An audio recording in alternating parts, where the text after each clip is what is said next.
Hey YouTube, Film Geek here, and today I'm not doing my top 12 favorite Studio Ghibli films. However, I'm doing a film spotlight. And the reason was, once I did the video, I just didn't like it. Things just didn't turn out the way I liked. The filming was bad, the sound was bad, just basically it was all bad. It just turned out bad.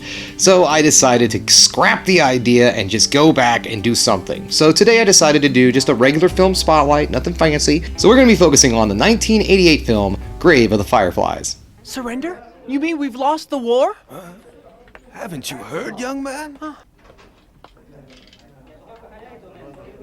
You're telling me Japan's lost the war? The great Japanese Empire? Yeah, surrendered unconditionally. Well, what about the fleet? Are they... All gone. The whole fleet's been sent to the bottom of the sea, not one left afloat. What? Hey. Was my dad's ship sunk too? Please, tell me. Is that why he hasn't written? Grave of the Fireflies is directed by Isao Takahata, and it tells the story of a young teenage boy and his little sister trying to survive during World War II Japan. And let me tell you guys, this is a sad one. I mean, I'm just going to get that out the gate right here because the movie does too. This is one of those movies that lets you know right out the gate, get ready, this is going to be sad. Grave of the Fireflies was initially distributed with My Neighbor Totoro as a double feature. The reason for this was that Miyazaki was not able to get financial backing to make Totoro alone, but when pitched as a double feature with Grave of Fireflies, the author of the book that Grave is based off of decided to go ahead and back the film financially. Now, the only problem that this caused was the fact that if Totoro played first, people tended to just leave afterwards. The movie left them happy, and none of them wanted to become saddened by watching Grave of the Fireflies. So honestly, a lot of people didn't actually stick around to watch Grave. A Grave of Fireflies is my #1 Studio Ghibli film.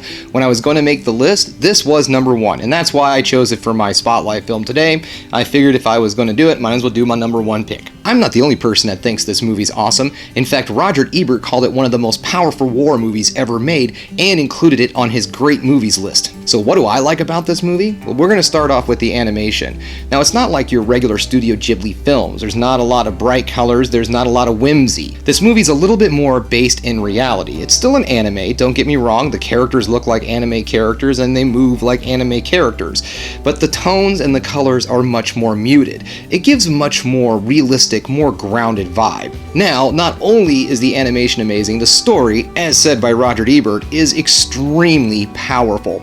This is not just a war movie. Sure, you can take it at that. You can take it as just a story of a boy and a girl trying to get through a war-ravaged land.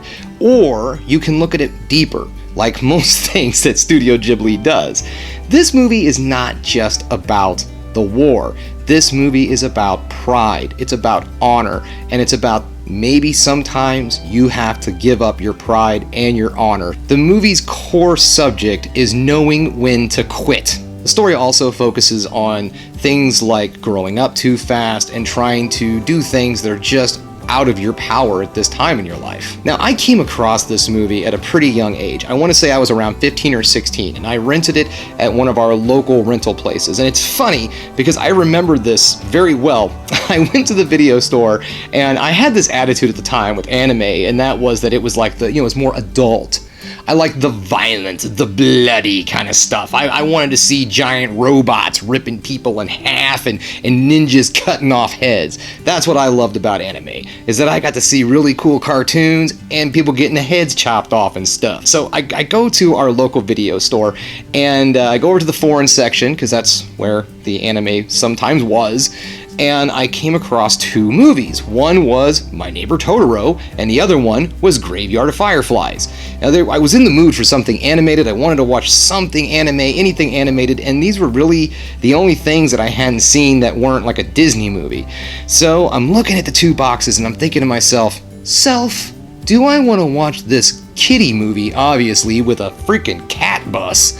Or do I want to watch this much more mature war film about a boy and his sister trying to survive? That's something I get behind. I bet there's going to be some cool heads exploding or something like that. So yeah, I rented Grave of the Fireflies, and I wasn't disappointed. I was absolutely mesmerized.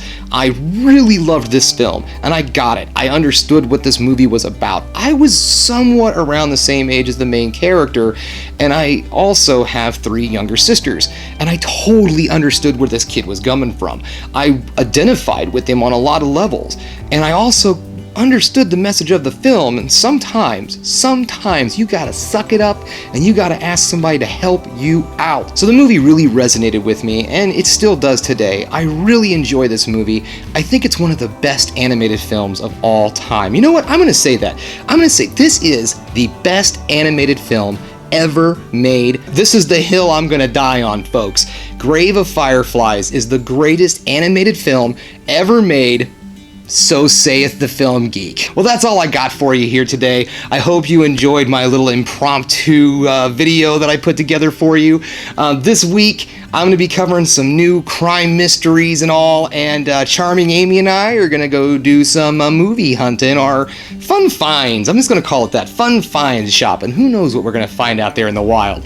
But in the meantime, folks, thanks again for watching the video. Please like and subscribe if you like the video. Ring that bell for notifications. And of course, folks, keep watching movies.